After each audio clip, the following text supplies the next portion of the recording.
Bruges, un décor de carte postale, avec ses canaux qui en ont fait la Venise du Nord, ses rues pavées, ses grandes places animées et cette architecture recherchée. À 600 km de Dijon, voici l'autre capitale des ducs de Bourgogne. Direction l'église Notre-Dame en plein cœur de la ville.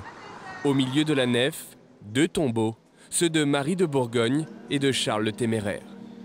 Les ducs de Bourgogne étaient également comtes de Flandre depuis le mariage de Philippe le Hardi avec Marguerite de Flandre.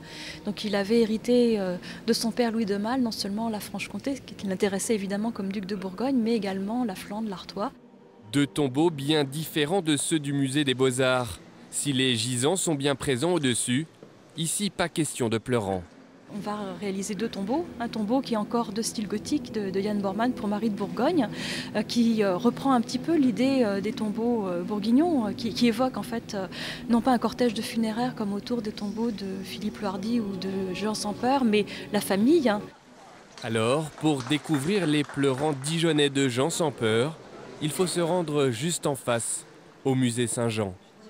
Les 37 sculptures en albâtre de 42 cm y sont exposées en son cœur, sans vitre, à hauteur des yeux à 1 mètre à peine, pour admirer chaque petit détail.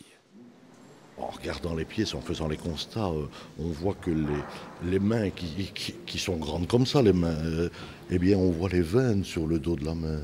On voit dans le capuchon d'un moine, on voit les plis qui sont au bord de ses yeux parce qu'il pleure. Et tout ça est dans le capuchon, il faut se mettre à Dijon, il faut se ramper sur le sol pour dire d'apercevoir vaguement. Ici, les sculptures du XVe siècle se mêlent avec des Giacometti. Une volonté pour montrer toute l'actualité de ces statuettes qui nous touchent personnellement.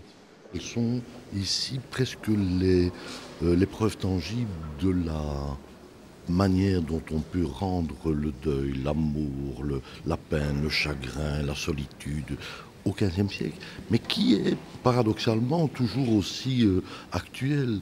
On pleure de la même manière.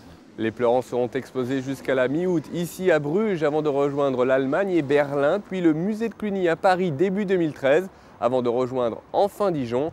Et promis, durant les 30 prochaines années, ils ne voyageront plus.